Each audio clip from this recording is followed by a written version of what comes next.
मुंबई नाका पोलीस ठाण्यात पल्सर चोरीला गेल्याची तक्रार रविराज शिरसाट यांनी दाखल केली होती.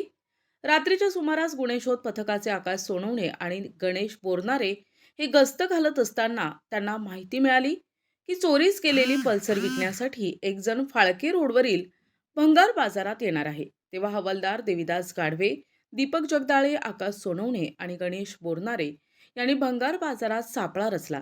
तेव्हा एक तरुण संशयास्पदरित्या विना नंबरच्या दुचाकीहून जाताना दिसला. तेव्हा पोलिसांनी त्याचा पाठलाग करून मुंबई नाका येथे त्याला पकडले. त्याची चौकशी केली असता त्याने पल्सर चोरी केल्याची कबुली तर दिलीच, पण आणखीन 3 दुचाक्या चोरल्याचेही त्याने सांगितले. स्टेशनला परवा मोटरसायकल चोरीचा गुन्हा दाखल होता. पल्सर मोटरसायकल चोरी गेली होती. त्याचा शोध घेत असताना गुन्हे शोध पथकाचे PSI समद बेग आणि पोलीस अंमलदार गणेश बोरनारे आणि आकाश सोनवणे यांना माहिती मिळाली की हा मोटरसायकल चोरी करणारा चोरटा आपल्या परिसरात येणार आहे. त्यांनी सापळा लावून त्याला पकडले असता त्याच्या ताब्यात जी मोटरसायकल मिळाली त्या मोटरसायकल बाबत मुंबई नाका पोलीस स्टेशनला चोरीचा गुन्हा दाखल आहे. तसंच त्याला पुन्हा त्याने आणखी कुठे चोऱ्या केल्या याबाबत विचारपूस करता त्याच्याकडून आणखी 3 मोटरसायकली आम्ही जप्त केलेल्या आहेत. त्यामध्ये एक मोटरसायकल बाबत आडगाव पोलीस स्टेशनला गुन्हा दाखल आहे आपल्या नाशिक शहरात. दुसरे 2 मोटरसायकलचे डिटेल्स अद्याप मिळाले नाही आणि ते कुठून चोरले त्याबाबत तो अजून सांगत नाही.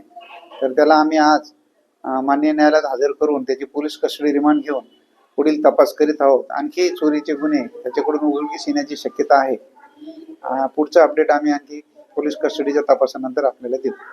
तर पुढचा आरोपी आहे त्याचं नाव आहे तौफिक हसन शाह. हा आपल्या आक्सा मस्जिद समोर राहतो भारतनगरला. तर ते चोरीची त्याला यापूर्वी सवयीचा आहे तो. आणि त्याने आणखी त्याला साथीदार आहेत का याबाबत पण तपास करायचा आहे. आणि आणखी काही केलं नाही त्यांनी. या गाड्या त्याच्याजवळच आहेत आणि त्याचे आणखी साथीदार आहेत का हे आपल्याला शोध घेणं चालू आहे.